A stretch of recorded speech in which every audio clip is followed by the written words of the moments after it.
कभी मेवात में हिंदू राजपूतों का होता था दबदबा, लेकिन 700 साल पहले ऐसा क्या हुआ कि सारे राजपूत मुसलमान बन गए।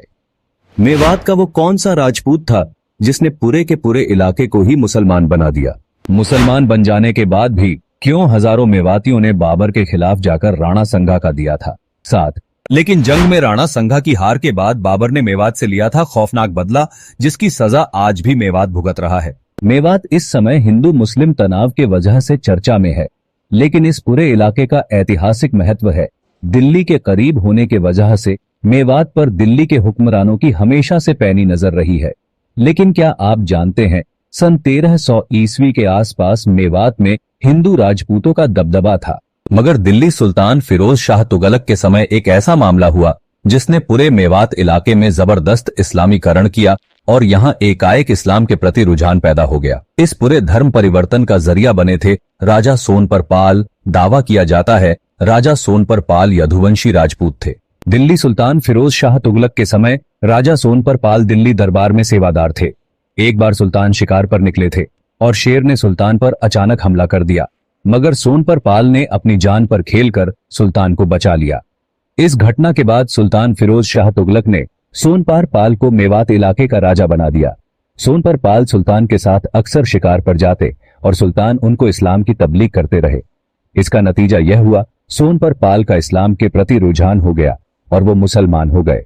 मुसलमान होने के बाद सुल्तान ने उन्हें खानजादा लक़ब दिया। यहीं से मेवात में खानजादा रियासत की शुरुआत हुई। राजा सोनपर पाल ने मुसलमान होने के बाद अपना नाम नाहर खान रख लिया। मेवात में राजा के मुसलमान होने के बाद इस पूरे इलाके में रहने वाली आबादी मुसलमान होने लगी और कुछ ही समय में मेवात में मुसलमानों की आबादी बहुत ज्यादा हो गई। राजा नाहर खान के बाद भी मेवात में खानजादा रियासत मजबूती से कायम रही, लेकिन 1527 में खानजादा हुक्मरान हसन खान मेवाती के एक फैसले ने इस पूरी रियासत का वजूद खत्म कर दिया।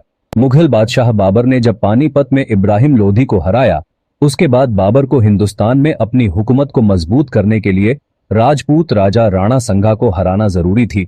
यह युद्ध खानवा में होना था, लेकिन इस जंग में मेवात रियासत ने एक चौंकाने वाला फैसला लिया।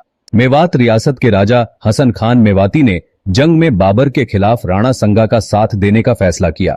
हालांकि बाबर ने मेवात को अपने साथ लेने के लिए बहुत कोशिश की थी, लेकिन हसन खान मेवाती ने बाबर को हिमायत नहीं करने का फैसला किया। अब हसन खान मेवाती ने क्यों बाबर का साथ नहीं दिया? इस पर कुछ इतिहासकारों का कहना है, दिल्ली में लोधी सुल्तानों से मेवात रियासत का काफी लगाव था। पानीपत में बाबर की सेना ने हजारों मेवातों का कत्ल किया था। इसका बदला लेने के लिए हसन खान मेवाती ने खानवा में बाबर के खिलाफ उतरने का फैसला किया था। वहीं कुछ इतिहासकारों का कहना है, हसन खान मेवाती को लगता था राणा संगा की जीतने की संभावना अधिक है, क्योंकि खानवा में राणा संगा को अधिकतर भारतीय राजा सपोर्ट कर रहे थे, इसलिए संगा की सेना बहुत विशाल थी, जबकि बाबर के पास बस 12,000 सैनिक थे और पानीपत की जंग के बाद बाबर की सेना में थकावट भी थी, ऊपर से भारत की शदीद गर्मी। बहरहाल खानवा के मैदान में बाबर की सेना ने राणा संगा को करारी शिकस्त दी।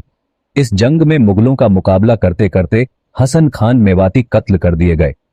खानवा के बाद भारत में मुगलों की हुकूमत को चुनौती देने वाला कोई नहीं था। जहां इस युद्ध के बाद मुगलों ने दुश्मन राजपूत राजाओं को अपने साथ मिलाने के लिए नरमी दिखाई, लेकिन मेवात के मामले में बाबर ने ठीक उल्टा किया। बाबर ने मेवात में खानजादों की रियासत खत्म कर दिया और हसन खान मेवाती के खानदान के किसी दूसरे शख्स को राजा नहीं बनने दिया। मुगलों के इस फैसले के बाद मेवात में हिंदू राजपूतों की हुकूमत आ गई और खानजादा समुदाय जो मेवात का हुक्मरान था, वो अब मामूली बन चुका था।